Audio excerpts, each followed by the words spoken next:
నమస్తే, welcome to SR news. నేను మహేశ్వరి. ముందుగా హెడ్లైన్స్ చూద్దాం. మంచిర్యాలలో అక్రమ కట్టడాల కూల్చివేత, ఈసారి టార్గెట్ ఆ బీఆర్ఎస్ నేత. జానీ మాస్టర్ అరెస్టుపై నాగబాబు ట్వీట్, మద్దతుగానే అంటున్న నెటిజన్లు. సైబర్ నేరాలపై అవగాహన ర్యాలీ, యాప్లు లింకుల విషయంలో అప్రమత్తంగా ఉండాలి అని సూచన. సైబర్ నేరగాళ్ల ఆట కట్టు, 33 లక్షలు కాజేసిన సైబర్ నేరగాళ్లను అరెస్టు చేసిన ధర్మవరం పోలీసులు.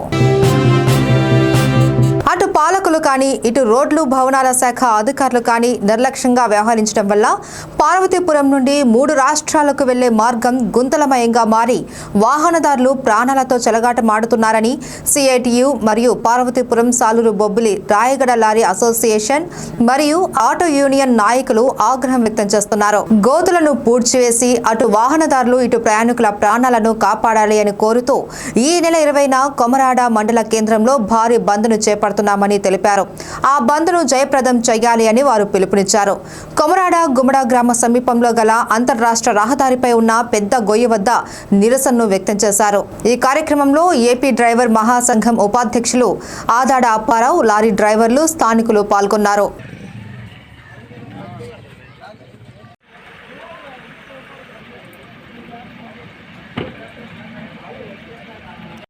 జై జగన్నాథ్. ఏపీ డ్రైవర్ మహాసంఘం నుంచి నేను స్టేట్ ప్రెసిడెంట్ని. మేము గత 3 రోజుల నుంచి కూడా మన కొమరాడ దాటిన కానీ గుమ్మడా నుంచి కొమరాడ వేయలేదు. గుమ్మడా ఒకటి కెరడ వరకు వేసుకుంటూ వెళ్ళాము. అలాగే మనకి అన్నతమ్ములు వీళ్ళు కూడా సహకరిస్తున్నారు. రేపు మేము బంద్ ప్రకటించాము. బంద్కు మటుకి ప్రతి ఒక్క మిత్రుడు డ్రైవర్ అనేవాళ్ళు ఎవరైనా సరే రావాలని మరి మా గ్రూప్లో కూడా చెప్తున్నాం. మా గ్రూప్లో లేని వాళ్ళు కూడా మీరు రండి, సహకారం చేయండి. కొమరాడ మండలంలో బంద్ చేస్తున్నాం. కొమరాడ మండలం ప్రతి ఒక్క మిత్రుడు చేరాలని కోరుతున్నాం. జై జగన్నాథ్. జిల్లా కొమరాడ మండలం కోటిపాం గ్రామం వద్ద ఇదండి అంతర్రాష్ట్ర రహదారిపై ఈ కొయ్యి చూడండి, 6 అడుగులు కొయ్యి ఉందండి. ఈ కొయ్యలు కప్పాలని చెప్పి ఇలాగే పార్వతీపురం నుండి కోనేరుకు 3 రాత్రులు కొయ్యలు కప్పాలని చెప్పి అనేక విధాలుగా 3.5 సంవత్సరాలుగా నిరసన కార్యక్రమం చేసినప్పుడు కూడా ఈ రోడ్ల భవనాల శాఖ అధికారులు కానీ ప్రభుత్వానికి చిత్తశుద్ధి లేదు. ఇలాంటి సందర్భంలో మేము అనేక యూనియన్ ద్వారా అనేక కప్పినప్పుడు కూడా అది తాత్కాలికంగా మరమ్మతు అయ్యే తప్ప పూర్తయిన మరమ్మతు లేదు. ఇలాంటి సందర్భంలో వెంటనే రాష్ట్ర ప్రభుత్వం స్పందించి ఈ పార్వతీపురం నుండి కూనేరుకి వెళ్ళే 3 రాత్రుల గోతులన్నీ కూడా పూర్తివేసి అటు వాహనదారులు ఇటు ప్రయాణికుల ప్రాణాలు కాపాడాలని చెప్పి ఈరోజు రేపు అనగా 20వ తేదీన బంద్ నిర్వహించాం. ఈ బంద్లో రాయగడ అలాగే Parvathipuram Bobbili Saluru lorry union association అందరూ కూడా డ్రైవర్ అండ్ వాహనర్స్ అందరూ కూడా పాల్గొంటారు. అలాగే ఆటో యూనియన్లు పాల్గొంటారు. ప్రయాణికులందరూ కూడా పెద్ద ఎత్తున పాల్గొని ఈ ప్రభుత్వానికి ఒక విధంగా మనం హెచ్చరిక కాదు విన్నపించుకునే విధంగా మన పనులు జయప్రదం చేయాలి. ఆ విధంగా ఈ మరమ్మతు పనులు చేపట్టి భవిష్యత్తులో వాహనదారులకు ప్రయాణికుల ప్రాణాలకి రక్షణ కల్పించే విధంగా ఉండాలని చెప్పి ఇదొక భాగంగా మేము బంద్ నిర్వహిస్తున్నాం. కాబట్టి ఈ బంద్లో ప్రతి ఒక్కరు కూడా పాల్గొని జయప్రదం చేయాలని చెప్పి లారీ అసోసియేషన్ ద్వారా సిఐటి ద్వారా ప్రజలకు అందరికీ కోరుతున్నాం. మంచిర్యాల జిల్లాలో అక్రమ కట్టడాలపై బల్దియా అధికారులు కొరడా జులిపించారు. జిల్లాలోనే నస్పూర్ మున్సిపాలిటీ పరిధిలోని ప్రభుత్వ స్థలాలలో నిర్మించిన అక్రమ కట్టడాలను అధికారులు గుర్తించారు. హైదరాబాద్లోని హైడ్రా తరహాలో అక్రమ కట్టడ యజమానులకు ముందస్తు నోటీసులు జారీ చేశారు. ఇందులో భాగంగానే 42 సర్వే నెంబర్లో బీఆర్ఎస్ నేత డీకొండ అన్నయ్య ప్రభుత్వ స్థలంలో అనుమతులు లేకుండా 5 అంతస్తుల భవనాన్ని నిర్మించగా నస్పూర్ మున్సిపల్ అధికారులు భారీ పోలీస్ బందోబస్తు మధ్య ఈ భవనాన్ని కూల్చివేశారు. ఈ సందర్భంగా బల్దియా అధికారులు మాట్లాడుతూ మున్సిపాలిటీ పరిధిలోని ప్రభుత్వ స్థలాలలో నిర్మించిన అక్రమ కట్టడాలను గుర్తించాము అని పేర్కొన్నారు. చట్టం ఎవరికి చుట్టం కాదు అని, అక్రమంగా నిర్మించిన ప్రతి భవనాన్ని కూల్చివేస్తాము అని పేర్కొన్నారు.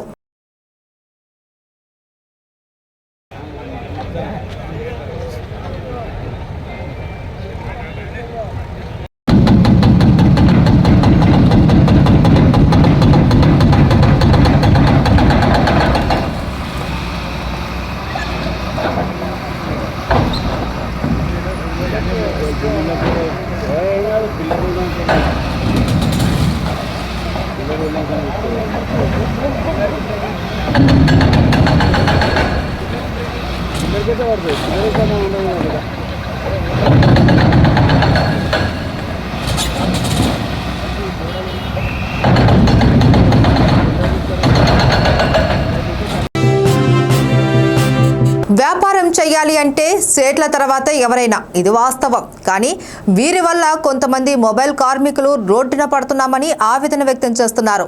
రెంట్లకు షాపులు రన్ చేస్తున్న తమకు అర్థాంతరంగా రెంట్లను పెంచేస్తూ ఇబ్బందులను గురి చేస్తూ ఉన్నారని ఆవేదన చెందుతున్నారు వారు. అనంతపురంలోని కమలానగర్లో ఉన్న మార్వాడి సేట్ల వల్ల తమ బతుకులు రోడ్డున పడ్డాయని మొబైల్ కార్మికులు ఆవేదన వ్యక్తం చేశారు. కమలానగర్లో ఉన్న ప్రతి షాప్ను అడ్వాన్స్ల పేరిట లక్షల రూపాయలు ఇచ్చి విపరీతంగా బాడుగులు అడ్వాన్స్లు పెంచి తమకు ఉపాధి పోయేలా చేస్తూ ఉన్నారని, మార్వాడీలు వెళ్లిపోయేంత వరకు కూడా తమకు న్యాయం జరగదు అని జిల్లా కలెక్టర్ కార్యాలయం ముందు ఆవేదన వ్యక్తం చేశారు. 600 మంది మొబైల్ కార్మికులు ఉన్నామని, మార్వాడీల వల్ల తమ ఉపాధి పోయిందని ఆవేదన వ్యక్తం చేశారు. ప్రజాప్రతినిధులు, అధికారులు జోక్యం చేసుకుని తమకు న్యాయం చేయాలి అని ఎస్ఆర్ మీడియా ముందు ఆవేదన వ్యక్తం చేశారు. నగరంలోని జిల్లా కలెక్టర్ కార్యాలయం వద్ద ఉన్నాం. కమలానగర్ లో ఉన్న మార్వాడి సేట్ల వల్ల తమ బతుకులు రోడ్డున పడుతున్నాయని, మార్వాడీలు బాడుగలు పెంచి అడ్వాన్సులు పెంచి తమ పుట్ట కొడుతున్నారని నేడు మొబైల్ షాపుల శ్రామికులు ఆవేదన వ్యక్తం చేస్తున్నారు. ఈ సందర్భంగా వారిని అడిగి తెలుస్తున్నాం. సార్ చెప్పండి, ముఖ్యంగా మొబైల్ షాపులు నిర్వహించే మార్వాడీలను మీరు ఎందుకు వ్యతిరేకిస్తున్నారు? ఫస్ట్ వాళ్ళు వచ్చింది చిన్నపాటి వ్యాపారస్తుల మాదిరి వచ్చి సెల్ వ్యాపారస్తులందరూ గుంపు చేసుకొని మేమేదో బ్రతకడానికి వచ్చాము, సింపుల్గా చిన్న చిన్న వ్యాపారాలు చేసుకుంటామని వచ్చి స్టార్ట్ చేసి మొబైల్ అసోసియేషన్ మొబైల్ ఉన్నటువంటి వాళ్ళందరికీ కూడా సరుకులు సన్నగా ఒక్కొక్కరికి ఇచ్చుకుంటూ ఈరోజు కోట్లాది రూపాయలు కంపెనీలు పెట్టి వాళ్ళు స్థానికంగా ఉన్నటువంటి అనంతపురం మొబైల్ వర్కర్స్ వాళ్ళందరూ రోడ్డును పడే పరిస్థితికి తీసుకొచ్చి రావడం జరిగింది. ఉదాహరణకు ఒక వస్తువు తీసుకుంటే ఆ వస్తువు పబ్లిక్కు అమ్ముతారు, మరి ఇక్కడ ఉన్నటువంటి షాప్లో కూడా పెట్టి అమ్ముకుంటారు. వాళ్ళు అమ్ముకోవడం వల్ల ఏం జరుగుతుంది? మేము సేల్ మాత్రమే చేస్తున్నాం, మేము రిటైల్ చేయమంటారు. కానీ రిటైల్ వాళ్ళే, సేల్ వాళ్ళే, రిపేర్ వాళ్ళే, మొత్తం వాళ్ళే. ఏ టు జెడ్ సరుకు, చిన్నపాటి సరుకు కూడా వాళ్ళే సప్లై చేసి, వాళ్ళే వ్యాపారం చేసి, వాళ్ళే దాన్ని అమ్ముకుంటూ పోతే మరి రోడ్డును పడుతున్నటువంటి వాళ్ళ పరిస్థితి ఏంది? చెప్పండి సార్. ముఖ్యంగా 15-20 సంవత్సరాల నుంచి వాళ్ళు ఉన్నారు, ఇప్పటి వరకు ఏ సమస్య రాలేదు. ఒకవేళ వచ్చినా కూడా మీరు ఈ రోజు ఎందుకు రోడ్డు ఎక్కినారు? సార్, మేము 2003 సంవత్సరం నుంచి కూడా నిరుద్యోగులం అందరం మొబైల్ సర్వీసింగ్ సెంటర్లు పెట్టుకుని నడుపుతున్నాము. 2009లో బ్రిటిష్ వారు వచ్చినట్లుగా చిన్న వ్యాపారం చేసుకుంటామని ఏదైతే బ్రిటిష్ వారు ఇండియాకు వచ్చినట్టుగా మార్వాడీలు అనంతపురం జిల్లాకు వచ్చినారు. హోల్సేల్ మాత్రమే చేస్తామని వచ్చి మాతో ఒప్పందం కుదుర్చుకొని వాళ్ళు హోల్సేల్ కమ్ రీటైల్ చేయడం వల్ల ఇక్కడ ఉన్నటువంటి స్థానికంగా ఉన్నటువంటి మొబైల్ షాపులు వాళ్ళందరూ కూడా ఇబ్బంది పడుతున్నారు. అనంతపురం నగరంలోని కమలానగర్ లో ఉన్న సెల్ ఫోన్ కార్మికులు లేని పక్షంలో తమకు న్యాయం జరిగే వరకు పోరాడతామని చెప్పి అనంతపురం నగరంలోని కమలానగర్ లో ఉన్న సెల్ ఫోన్ వ్యాపారస్తులు కావచ్చు, కార్మికులు కావచ్చు ఆవేదన వ్యక్తం చేస్తున్న పరిస్థితి. చూస్తూనే ఉండండి. అనంతపురం నుంచి ఎస్ఆర్ ప్రతినిధి హనుమంతు. అసిస్టెంట్ కొరియోగ్రాఫర్ పై లైంగిక వేధింపులకు పాల్పడిన ఘటనలో ప్రముఖ కొరియోగ్రాఫర్ జానీ మాస్టర్ను పోలీసులు అదుపులోకి తీసుకున్న విషయం తెలిసిందే. ఈ నేపథ్యంలో జనసేన నేత మెగా బ్రదర్ నాగబాబు ట్విట్టర్ వేదికగా ఆసక్తికర పోస్టులు పెట్టారు. ఈ మేరకు ఆయన 2 ప్రముఖుల కొటేషన్లతో 2 ట్వీట్లు చేశారు. చట్ట ప్రకారం నేరం రుజువయ్యే వరకు ఏ వ్యక్తిని నేరానికి పాల్పడినట్లుగా పరిగణించలేరు అనే సర్ విలియం గారు కోట్ను పోస్ట్ చేశారు. అలాగే మీరు వినేదే నమ్మొద్దు, ప్రతి కథకు 3 కోణాలు ఉంటాయి, మీది అవతలి వారిది, నిజానిది అనే రాబర్ట్ ఇవాన్స్ కోట్ను కూడా ట్వీట్ చేశారు. దీంతో జానీ మాస్టర్ కు మద్దతుగా నాగబాబు ఈ పోస్టులు చేశారు అని సోషల్ మీడియాలో చర్చ జరుగుతోంది. మరోవైపు అత్యాచార కేసు నమోదు కావడంతో జానీపై జనసేన పార్టీ వేటు వేసిన విషయం తెలిసిందే.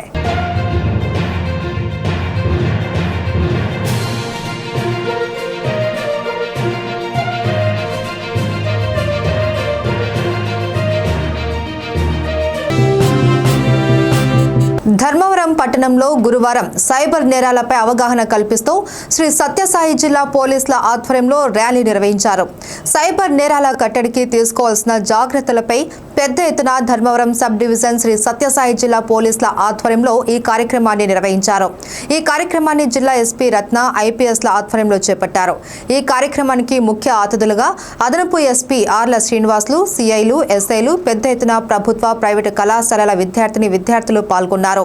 పట్టణ పట్టణంలోని కాలేజీ సర్కిల్ నుండి షిరిడి సాయిబాబా దేవాలయం వరకు ర్యాలీ నిర్వహించి అనంతరం షిరిడి సాయిబాబా కళ్యాణ మండపంలో విద్యార్థులకు సైబర్ నేరాలపై అవగాహన కల్పించారు. ఈ సందర్భంగా జిల్లా ఎస్పీ వీరత్న మాట్లాడుతూ విద్యార్థులు సైబర్ నేరాలపై ముందుగా అవగాహన కలిగి ఉండాలి అన్నారు. అవగాహన లేకపోతే సోషల్ మీడియాలో జరిగే మోసాలకు మరియు ఆన్లైన్ మోసాలకు గురి కావాల్సి ఉంటుందన్నారు. ఎటువంటి యాప్ల ద్వారా కానీ లింకులపై కానీ క్లిక్ చేయడం వల్ల మీ యొక్క డేటా తీసుకొని మీ అకౌంట్లో డబ్బులు తీసుకునే పరిస్థితి ఉంటుందన్నారు. ఈ కార్యక్రమంలో మహిళా పోలీసులు, పోలీస్ సిబ్బంది, విద్యార్థులు, పట్టణ ప్రజలు పాల్గొన్నారు.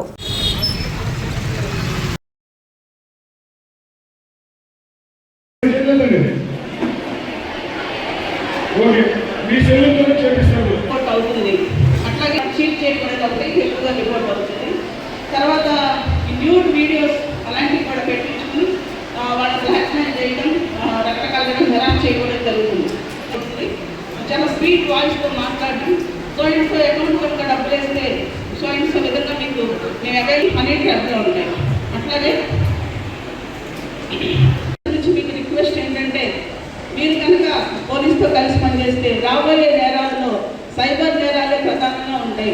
సైబర్లోనే మోసం ఉంటుంది, సైబర్లోనే ఆర్థిక నేరం ఉంటుంది, సైబర్లోనే ఉమెన్ని చీట్ చేయడం ఉంటుంది, సైబర్లోనే చిన్న పిల్లల్ని అరాప్ చేయడం ఉంటుంది. సో ఇవన్నీ కూడా సైబర్ రిలేటెడ్ క్రైమ్స్గా ఫ్యూచర్లో ఉండటం జరుగుతుంది. కాబట్టి మీరందరూ కూడా మాకు కోఆపరేట్ చేస్తే కనుక we all can bring a change in the society. So this is cyber scam deep fake అంటే మీ ఫ్రెండ్ లానే ఉంటుంది వాయిస్, మీ ఫ్రెండ్ ఫోటోనే వస్తుంది. సో ఏఐతో డెవలప్ చేసినటువంటి ఒక ఇమేజ్ ద్వారా మిమ్మల్ని మోసం చేస్తారు. సో దట్ మీరు ఇమీడియట్గా ఓకే నా ఫ్రెండే కదా అని చెప్పి మీరు అన్ని విషయాలు చెప్తారు. అలాగే మీకు సంబంధించిన క్రెడిట్ కార్డులు, డెబిట్ కార్డులు, ఇంకా ఈ బ్యాంక్ అకౌంట్ అన్నీ కూడా డూప్లికేట్ తయారు చేస్తారు. డూప్లికేట్ చేసి ఇదో ఈ డెబిట్ కార్డు మీదే, ఈ ఆధార్ కార్డు మీదే, సో మీ గురించి నాకు అన్ని విషయాలు తెలుసుకుని చెప్పి మిమ్మల్ని మోసం చేయడం జరుగుతుంది. అన్నిటికీ మూలం ఇక్కడ అరచేతిలో మోసం, అరచేతిలో అన్యాయం అంటే సెల్ ఫోన్. సో ఇప్పుడు రకరకాలైన క్రైమ్స్ గురించి మీకు తెలియజేయడానికి మాకు సంబంధించి పీటీసీ నుంచి వేణుగోపాల్, పీటీసీ నుంచి వేణుగోపాల్ గారు అండ్ సైబర్ క్రైమ్లో ఫ్యాకల్టీగా ఉన్నారు. ఆయన ఇప్పుడు మీకు అన్ని విషయాలు ఒక్కొక్కటి చెప్తారు. ఈ కార్యక్రమాన్ని అవగాహన తగ్గ ఎందుకు పెట్టామంటే మీరందరూ కూడా ఒక సైబర్ వారియర్స్గా పనిచేయాలి. మీ చుట్టుపక్కల వాళ్ళకు కూడా ఈ యొక్క సమాచారం చేరవేయండి. ఇప్పుడు ఇంటి వల్ల మిగతా వాళ్ళకి చెప్తారా చెప్పరా? ఏమి ఖచ్చితంగా చెప్తారా? మీరు తెలుసుకున్న విషయాన్ని ప్రతి ఒక్కరికి మీరు ఇది చెప్పాల్సిందే. ఓకేనా? ఎప్పుడైనా గుర్తుపెట్టుకోండి బాబు, ఈ క్లోజ్ చేసి లాస్ట్ ఉంటుంది. ఎంతో కష్టపడి సంపాదించుకున్న పైసా కూడా పెట్టుకుని బ్యాంక్ అకౌంట్లో పెట్టుకుందాం. వాటిని కాపాడుకునే బాధ్యత కూడా మీదే.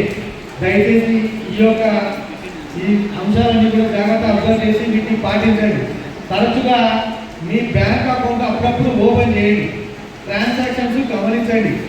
అలా గమనిస్తే మీ డబ్బులు ఎలా పోతున్నాయి దొరికితే వాళ్ళు ఆన్లైన్ మళ్ళీ శ్రమ లేకుండా డబ్బులు తీసుకోవచ్చు. కాబట్టి ఓకేనా? నెక్స్ట్ ఖచ్చితంగా బలమైన పాస్వర్డ్ వాడతారా? నేను చెప్తున్నా మీ పాస్వర్డ్ ఈజ్ పాస్వర్డ్, లేదా పాస్వర్డ్ 1 2 3 4 5, లేదా 2 డిజిట్ వెళ్తారు 1 2 3 4 5 6 7 8, లేదంటే మొత్తం జీరోస్, లేదంటే ఇంకో చెప్పేసాడు కాంబినేషన్ మీ డేట్ ఆఫ్ బర్త్, మీ దేవుని పేరు, Om Sairam date of birth. Anantapuram జిల్లాలో అత్యంత వెనుకబడిన నియోజకవర్గం కళ్యాణదుర్గం. ఇక్కడి రైతులకు నీళ్లు లేక చాలా ఇబ్బందులు పడుతున్నారని గుర్తించి గత తెలుగుదేశం ప్రభుత్వ హయాంలో జీడిపల్లి నుంచి బీటీపీ వరకు కుందుర్పి బ్రాంచ్ కెనాల్కు నీళ్లు ఇచ్చే లక్ష్యంతో నాటి ముఖ్యమంత్రి నారా చంద్రబాబు నాయుడు 2019లో బీటీపీ కాలువ పనులు ప్రారంభించారు. అయితే వైసీపీ ప్రభుత్వం అధికారంలోకి వచ్చిన తర్వాత ఆ ప్రాజెక్టు పనులను నిర్వీర్యం చేశారు అని ఎమ్మెల్యే అమిలినేని సురేంద్రబాబు జిల్లా కలెక్టర్ కార్యాలయంలో జరిగిన జిల్లా సాగునీటి సలహా మండలి సమావేశంలో తెలిపారు. బీటీపీ కాలువ పనులు పూర్తి చేసి కళ్యాణదుర్గం నియోజకవర్గంలోని 114 చెరువులతో పాటు కుందర్పి బ్రాంచ్ కెనాల్ కు నీళ్లు తీసుకురావాలి అని, దీని ద్వారా కళ్యాణదుర్గం, రాయదుర్గం నియోజకవర్గాలకు ఎంతో ఉపయుక్తంగా ఉంటుందని అమిలినేని సలహా మండలి దృష్టికి తీసుకువచ్చారు. ముఖ్యమంత్రి తప్పకుండా ఈ ప్రాజెక్టు పనులు పూర్తి చేసేలా జిల్లా మంత్రులు కృషి చేయాలి అని విజ్ఞప్తి చేశారు. ఎమ్మెల్యే అలిమినేని సురేంద్రబాబు ఈ పాలక రుణం తీసుకుంటాం అనే అభిప్రాయానికి వచ్చారు. మన ముఖ్యమంత్రి గారు 2018లో వచ్చి అందరూ కష్టాలు చూసి ఆ రోజు ఈ ప్రాజెక్టును ప్రారంభించారు. మన దురదృష్టకరం 2019 తర్వాత ఆ ప్రాజెక్టు 5 ఏళ్లు ఆగిపోయింది. మరి కూడా ఇప్పుడు మన ప్రభుత్వం వచ్చింది. మన నారా లోకేష్ గారు, మరి చంద్రబాబు నాయుడు గారు, అలాగే మేము అందరం కూడా హామీ ఇచ్చాం. మన ప్రాంతానికి ఏదైతే ఉన్నాయో 114 చెరువులకి నీళ్లు తెస్తామని చెప్పాం. రైతులందరూ వెహికల్లతో ఆశిస్తున్నారు. మాకు కూడా ఏదైతే మీరు ఈరోజు ఐఎంబీ మీటింగ్ లో మీరు భాగస్వాములుగా ఉన్నారో, ఇతర ప్రాంతాల వారు, ఇతర నియోజకవర్గాలు, మాకు కూడా అవకాశం కల్పించండి. త్వరగా నిలిచి రాబోయే కాలంలో మేము కూడా మీలో ఒకరుగా ఉండి మేము కూడా మా సమస్యలు ఎప్పటికప్పుడు తెలియజేసే అవకాశం ఇవ్వాల్సిందిగా విజ్ఞప్తి చేస్తున్నా. రైతులు చాలా వెహికల్లతో ఎదురు చూస్తున్నారు. వాళ్ళు ఏదైతే రైతులకు నష్టపరిహారం ఇవ్వాలో అది త్వరగా చెల్లించగలిగితే మాత్రం మనం అనుకున్న లక్ష్యం నెరవేరుతుంది. దయచేసి మా ద్వారా, మా కళ్యాణదుర్గం ప్రజల ద్వారా మీకు మా ఫైనాన్స్ మినిస్టర్ గారికి, అలాగే మా ఆరోగ్య శాఖ మంత్రికి మరియు ఇతర ప్రజాప్రతినిధులకి, ముఖ్యంగా కాళేశ్వర కుమార్, ఎందుకంటే ఆయన ఈ ప్రాజెక్టు తేవడంలో కీలక పాత్ర వహించారు.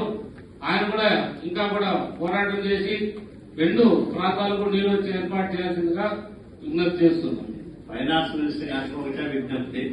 అత్యంత వెనుకబడిన 2 నియోజకవర్గాల ఉరవకొండతో పాటు మీకు శివుడికి 3వ కన్ను లాగా ఉరవకొండ 3వ కన్ను, 2 కన్నులు కళ్యాణదుర్గం, రాయదుర్గం పైన కూడా పెట్టి మీ ప్యాకేజీలతో పాటు మావి కూడా త్వరగా పనులు పూర్తి అయినట్లుగా డబ్బులు ఇవ్వండి సార్. ఎందుకంటే అత్యంత వెనుకబడిన ప్రాంతాలు 114 చెరువులు, కళ్యాణదుర్గం, రాయదుర్గం 2 టీఎంసీలు నీళ్లు రావాలా. దాని ద్వారా మళ్ళా మేము దాదాపు 80-86 చెరువులకు నీళ్లు నింపుకోవాలా. కాబట్టి డబ్బులు, ల్యాండ్ ఎక్విజిషన్ డబ్బులు పెండింగ్ ఉన్నాయి. అవి రిలీజ్ చేస్తే పనులు ప్రారంభం చేసేదానికి అవకాశం ఉంటుంది. కలెక్టర్ గారు కూడా చొరవ తీసుకొని ల్యాండ్ ఎక్విజిషన్ డబ్బులు రిలీజ్ అయ్యేటట్టుగా చూడండి. పనులు కొనసాగించే బాధ్యత సురేంద్ర గారు తీసుకుంటారు. దయచేసి దీని మీద త్వరగా డబ్బులు వచ్చేటట్టుగా చర్యలు తీసుకోమని కోరుతాము. ముంబై పోలీసులమంటూ ధర్మవరానికి చెందిన సూర్యనారాయణ రెడ్డి నుంచి 33 లక్షలు సైబర్ నేరానికి పాల్పడిన 6 నిందితుల్ని అరెస్టు చేసినట్లు శ్రీ సత్యసాయి జిల్లా ఎస్పీ రత్న వెల్లడించారు. సైబర్ నేరాలపై ధర్మవరం 1వ పట్టణ పోలీస్ స్టేషన్లో ఏర్పాటు చేసిన మీడియా సమావేశంలో ఎస్పీ మాట్లాడుతూ, ధర్మవరం పట్టణానికి చెందిన సూర్యనారాయణ రెడ్డి నుంచి ఆగస్టు 18వ తేదీన కొందరు గుర్తు తెలియని వ్యక్తులు తాము ముంబై పోలీసులము అంటూ మీకు నరేష్ గోయల్ అనే వ్యక్తి కెనరా బ్యాంకులో 500 కోట్లు అప్పు తీసుకొని అందులో నుంచి మీ అకౌంట్లోకి 20 లక్షలు ట్రాన్స్ఫర్ చేశారు అని వాట్సాప్ వీడియో కాల్ ద్వారా సూర్యనారాయణ రెడ్డిని బెదిరించారు అని వివరించారు. బెదిరింపులకు భయపడి ఒకసారి 13 లక్షలు, మరొకసారి 20 లక్షలు నిందితులకు ఇచ్చినట్లు తెలిపారు. తర్వాత అసలు విషయం తెలుసుకున్న సూర్యనారాయణ రెడ్డి తాను మోసపోయానని తెలుసుకుని ఆగస్టు 22న జిల్లా ఎస్పీకి ఫిర్యాదు చేసినట్లు వివరించారు. బాధితుల ఫిర్యాదు మేరకు cyber crime inspector M Thimma Reddy తన సిబ్బందితో కలిసి సాంకేతిక పరిజ్ఞానంతో 6 సైబర్ నేరగాళ్లను అరెస్టు చేసి రిమాండ్కు తరలించినట్లు తెలిపారు. ఈ కేసును ఛేదించిన సైబర్ క్రైమ్ సిబ్బందిని సత్యసాయి జిల్లా ఎస్పీ వి రత్న అభినందించారు. వీరికి రివార్డును కూడా అందజేస్తామని తెలిపారు. ఈ కార్యక్రమంలో ధర్మవరం పట్టణ పోలీస్ సిబ్బంది తదితరులు పాల్గొన్నారు. 28-24 ఒక రిటైర్డ్ డాక్టర్ గారు వచ్చి ఒక కంప్లైంట్ ఇచ్చారు. అదేంటంటే ఆయనకి వీడియోలో ఒక వ్యక్తి పోలీస్ యూనిఫామ్లో వచ్చి వీడియో కాల్ చేసి దానిలో ఈయన బొంబాయిలో జరిగినటువంటి ఒక ఎన్ఫోర్స్మెంట్ డైరెక్టరేట్ వాళ్ళు పట్టుకున్నటువంటి ఒక నోయల్ అనే అతని కేసుకు సంబంధించిన విషయంలో ఆ నోయలు తను చీట్ చేసిన డబ్బులకి డిఫరెంట్ అకౌంట్స్ వేశాడు. ఆ అకౌంట్స్లో మీ అకౌంట్ కూడా ఉంది.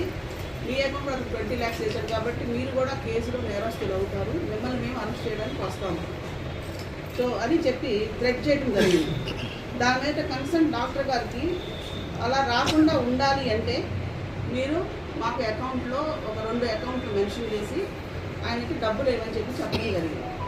సో ఆయన హైదరాబాద్కి సంబంధించినటువంటి ఆ అకౌంట్స్కి 2 దఫాలుగా 13 లక్షలు ఒకసారి 20 లక్షలు ఒకసారి అకౌంట్లో వేయడం జరిగింది ఆర్టీజీఎస్ ప్రాసెస్ ద్వారా. అంతేకాకుండా ఫర్దర్గా కూడా అతనికి వీడియో కాల్స్ చేయడము, మీ చుట్టూ ఎవరు ఉండకుండా ఉండాలి, ఒక్కడే గదిలో ఉండాలి అని చెప్పి అప్పుడు మాత్రమే మాట్లాడతాను అనడము. సో ఇవన్నీ చేస్తూ ఉండటంతో తర్వాత ఆయన తనకు తెలిసినటువంటి వ్యక్తులు అంటే పెద్దవాళ్ళ ద్వారా పోలీస్కి సమాచారం ఇవ్వడం జరిగింది. 1930లో కంప్లైంట్ రైజ్ చేశారు, కొంత అమౌంట్ హోల్డ్ చేయడం జరిగింది. మా దగ్గర కంప్లైంట్ రావడంతో పోలీస్ కేసు రిజిస్టర్ చేశారు. పొంగునూరు నియోజకవర్గం సోమల మండలంలో నేరుకూరు వారిపల్లెలో ఏనుగులు పంట పొలాలపై దాడులు చేశాయి. బుధవారం రాత్రి 11 గంటల వరకు తాము పొలాల దగ్గరే ఉన్నాము అని రైతులు తెలియజేశారు. గురువారం తెల్లవారుజామున 1:30 గంటల ప్రాంతంలో తమ గ్రామ సమీపంలో కుక్కలు మొరగడంతో తాము భయభ్రాంతులకు లోనయ్యామని, వీధి లైట్లు లేకపోవడంతో ఇళ్లలోనే ఉండిపోయాము అని రైతులు తెలియజేశారు. 1.5 ఎకరా వరి పంటను ఇష్టానుసారంగా ఏనుగులు ధ్వంసం చేశాయని బాధితులు వాపోయారు. గంగాధర, కనకరత్నం, వాసు, రాజన్న, హరి, చంద్రప్పకు చెందిన వరి పంట నష్టపోయినట్లు బాధితులు తెలిపారు.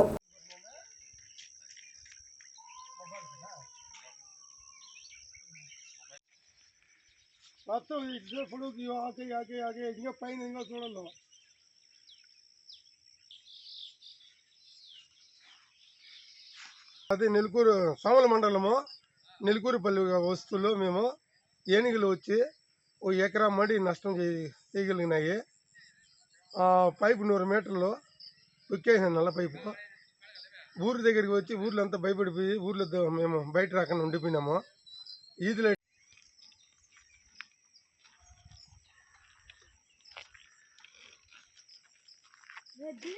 మా పేరు గంగాధరం. ఏ ఊరు మీది? మాది నెలకూరు వారిపల్లి. ఇక్కడ ఏమైంది? ఇక్కడ మడి చాలా నష్టపోయింది. ఏం దొక్కినాయి? ఏనుగులు. ఎన్ని వచ్చినాయి? సుమారు 7-8 వచ్చింటాయి. రాత్రి ఎంతవరకు మీరు ఇక్కడ మడికాడ ఉన్నారు? నైట్ 10-11 వరకు ఉన్నాము. అప్పుడేమి రాలేదా? అప్పుడేం కనిపించలే. మళ్ళా ఏనుగులు వచ్చింది ఎప్పుడు చూసినారు మీరు? తెల్లారుజామున 3-4 టైం. అప్పుడు కుక్కల మురుగ ఏమైనా చేసినాయా? మరిగినాయి. మేము అప్పుడు భయపడి రాలా. అవి ఏమన్నా ముందుకు వస్తాయని భయం కదా. ఈది లైట్లు కూడా లేవు.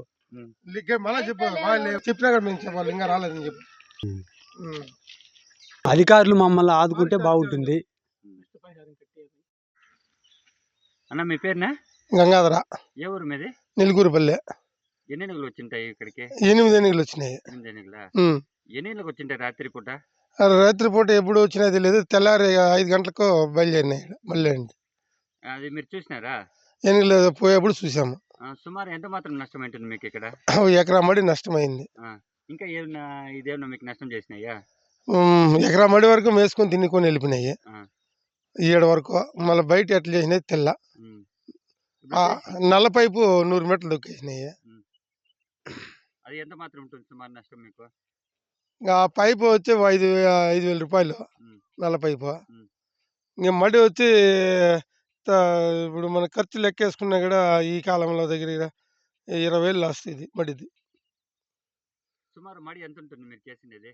2 ఎకరాలు ఉంది. ఆన్ చేయొద్దండి మళ్ళీ చెప్తా. ఈ సంవత్సరం టమాటాలు అప్పుడు 2 మాటలు ఏనుగులు రావటం జరిగింది.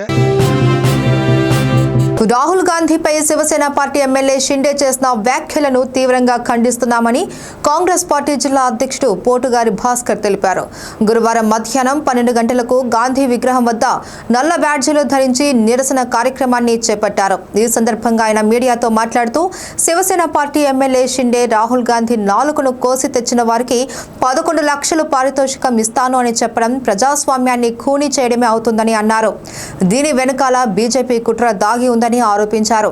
వెంటనే షిండే రాహుల్ గాంధీకి క్షమాపణ చెప్పకపోతే దేశవ్యాప్తంగా నిరసన కార్యక్రమాన్ని ఉధృతం చేస్తామని హెచ్చరించారు. ఈ కార్యక్రమంలో నాయకులు టిక్కీ రాయల్, పరదేశీ తదితరులు పాల్గొన్నారు. రాహుల్ గాంధీపై శివసేన పార్టీ ఎమ్మెల్యే షిండే చేసిన వ్యాఖ్యలను తీవ్రంగా ఖండిస్తున్నామని కాంగ్రెస్ పార్టీ జిల్లా అధ్యక్షుడు పోటుగారి భాస్కర్ తెలిపారు. గురువారం మధ్యాహ్నం 12 గంటలకు గాంధీ విగ్రహం వద్ద నల్ల బ్యాడ్జీలు ధరించి నిరసన కార్యక్రమాన్ని చేపట్టారు.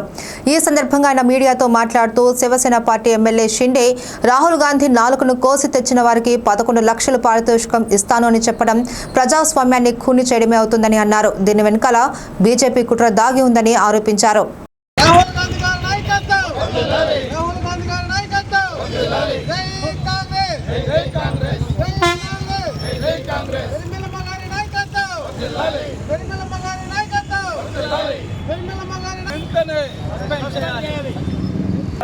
నేషనల్ వైజ్ గా ఈ రోజు నిరసన సార్ భాగంగా పట్టుకోండి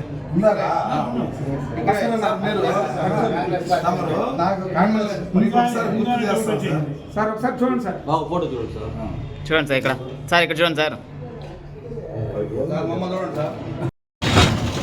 ఓకే డౌన్ చేయి మహారాష్ట్ర శివసేన ఎమ్మెల్యే షిండే మా నాయకుడు రాహుల్ గాంధీ గారి పైన చేసినటువంటి అనుచిత వ్యాఖ్య, రాహుల్ గాంధీ గారి నాలుగు కోస్తే తెస్తే 11 లక్షల రూపాయలు పారితోషికం అని చెప్పడం ప్రజాస్వామ్యానికే గొడ్డలు పెట్టి లాంటిది. ఎందుకంటే లోక్సభలో ప్రధాన ప్రతిపక్ష నేత మా నాయకుడు రాహుల్ గాంధీ గారు. అలాంటి మా నాయకుడిని మీరు ప్రజాస్వామ్యబద్ధంగా ఎదుర్కోవాలి, రాజకీయంగా ఎదుర్కోవాలి. మీకు దమ్ము ధైర్యం ఉంటే ఆయన అడిగిన దానికి ప్రశ్నలకు సమాధానం చెప్పాలి. అంతేగాని నాలుగు కోస్తాం,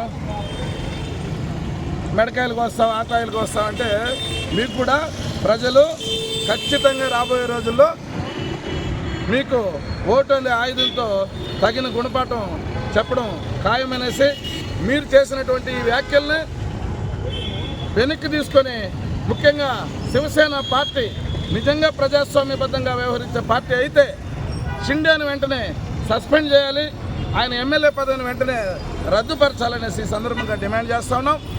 ఈ కార్యక్రమాన్ని మేము దేశవ్యాప్తంగా రాహుల్ గాంధీ, మల్లికార్జున ఖార్గే గారి నాయకత్వంలో, మన రాష్ట్రంలో షర్మిలమ్మ గారి నాయకత్వంలో అనేక చోట్ల, అన్ని జిల్లాల్లో, అన్ని టౌన్లలో నిరసన కార్యక్రమాలు తెలియజేస్తూ షిండేకి వ్యతిరేకంగా మేము ఇప్పుడు 1 టౌన్ PS చిత్తూరులో కంప్లైంట్ కూడా ఇవ్వబోతా ఉన్నాం.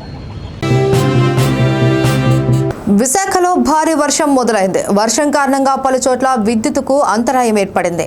ఒక్కసారిగా వాతావరణం మారిపోయింది. ఆకాశంలో నల్లటి మేఘాలు కమ్ముకొని ఉరుములు మెరుపులతో కూడిన వర్షం మొదలైంది. గత 2 రోజులుగా ఉష్ణోగ్రతలు పెరగడంతో ఈరోజు వర్షం పడడంతో వాతావరణం ఆహ్లాదకరంగా మారింది. విశాఖ ఏజెన్సీ మీదుగా వర్షాలు కురుస్తున్నాయి.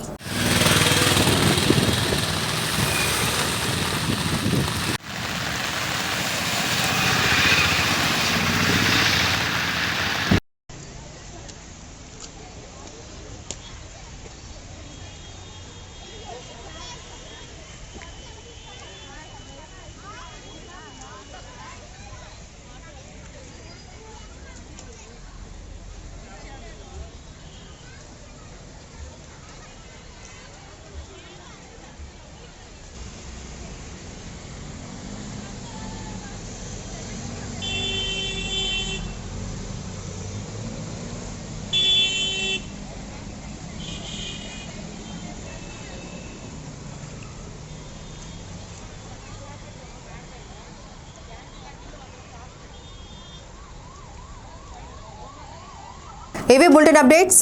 నమస్తే.